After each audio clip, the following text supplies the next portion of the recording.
Yeah, mors certa, ora mortis incerta. La mort est certaine, mais l'heure de la mort est incertaine.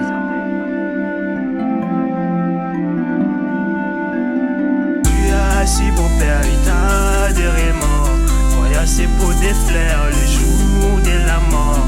Alors si tu ne sais pas où ir à ton âme sans ton corps, donne maintenant ta vie au Seigneur Jésus-Christ.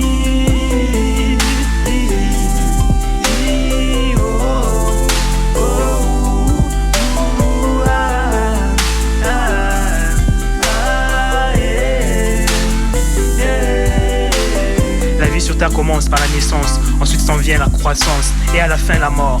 La mort n'est plus beau et long des voyages car elle réserve des découvertes d'horizons extraordinaires. Sans Jésus-Christ je serais mort vivant, sans espoir de renaître. Il n'y a pas de plus grand voyage que celui qui mène au monde entier la mort. La naissance et la mort sont les deux sœurs de la même famille, jamais l'une sans l'autre.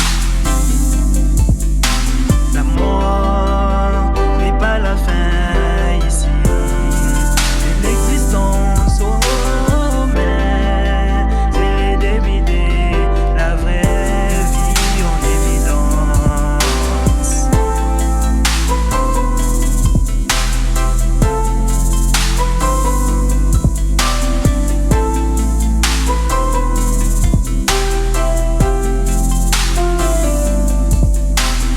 Tu as assis pour faire état de remords, voyager pour déflaire le jour de la mort.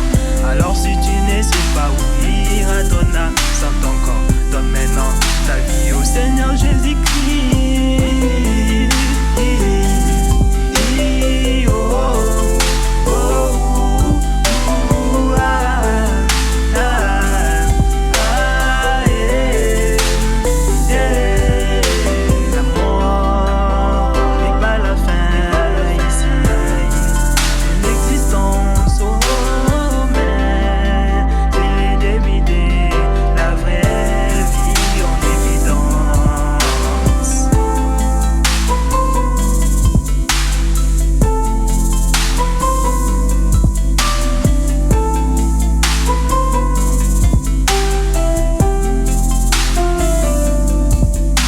Quand sur cette terre tout sera fini, seul Jésus le fidèle ami m'accompagnera dans la mort vers la vie infinie. La mort n'est pas la fin mais plutôt le plus grand voyage qui mène vers le monde de Dieu. L'important n'est pas d'y terminer toute la guerre, mais de mourir ne fût-ce que debout.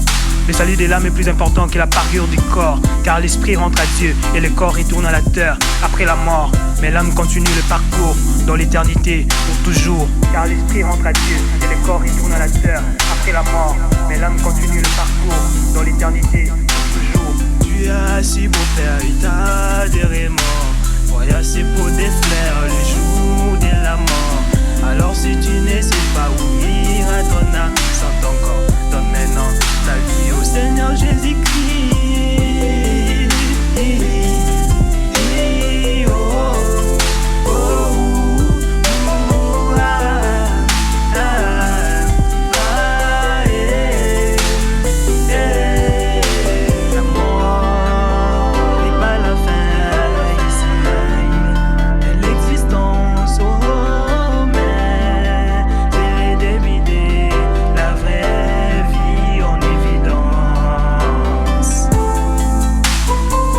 Jean 11, 25, 26.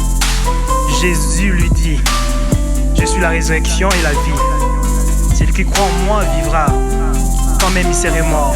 Et quiconque vit et croit en moi ne mourra jamais. Crois-tu cela?